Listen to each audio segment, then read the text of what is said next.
صلي على هذا الميت 4 تكبيرة فرض كفاية إماما لله تعالى. الله أكبر.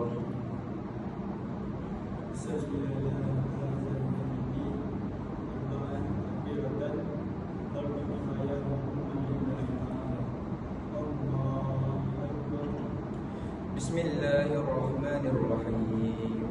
الحمد لله رب العالمين الرحمن الرحيم مالك يوم الدين إياك نعبد وإياك نستعين اهدنا الصراط المستقيم صراط الذين أنعمت عليهم غير المغضوب عليهم ولا الضالين. الله أكبر. اللهم صل على سيدنا محمد وعلى آل سيدنا محمد. الله أكبر. اللهم اغفر له وارحمه وعافه واعف عنه. الله أكبر. السلام عليكم ورحمة الله. السلام عليكم ورحمة الله.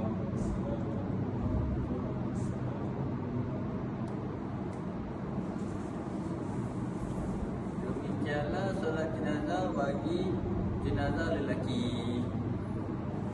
Bagi jenazah perempuan, doanya ialah Allahumma ighfir laha wa'fu anha wa'fu anha.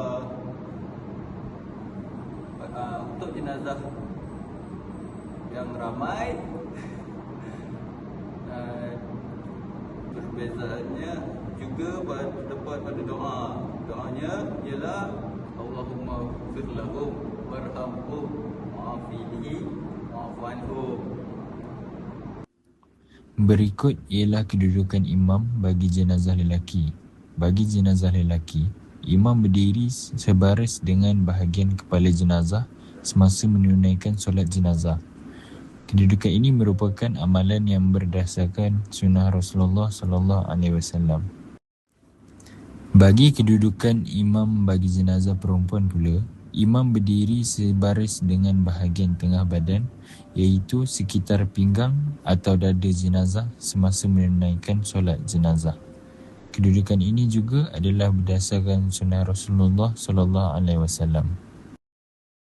Okey, antara peranan solat jenazah dalam memupuk nilai tanggungjawab sosial serta ukhuwah dalam masyarakat ialah memupuk sikap prihatin, iaitu masyarakat menunjukkan rasa simpati dan mengambil berat terhadap keluarga yang kehilangan insan tersayang. Selain itu, menggalakkan budaya saling membantu, iaitu masyarakat bekerjasama menguruskan jenazah, menguruskan pengebumian jenazah dan membantu keperluan keluarga si mati. Jadi, kesimpulannya ialah solat jenazah bukan sekadar ibadah untuk memenuhi tuntutan fardu kifayah, malah menjadi lambang keprihatinan dan tanggungjawab sesama umat Islam. Melalui amalan ini, kita dapat melihat bagaimana masyarakat saling bantu-membantu, memberi sokongan kepada keluarga si mati dan mengeratkan hubungan persaudaraan. Selain itu, solat jenazah turut mengingatkan kita bahawa kehidupan di dunia ini hanyalah sementara dan setiap manusia akan kembali kepada Allah SWT.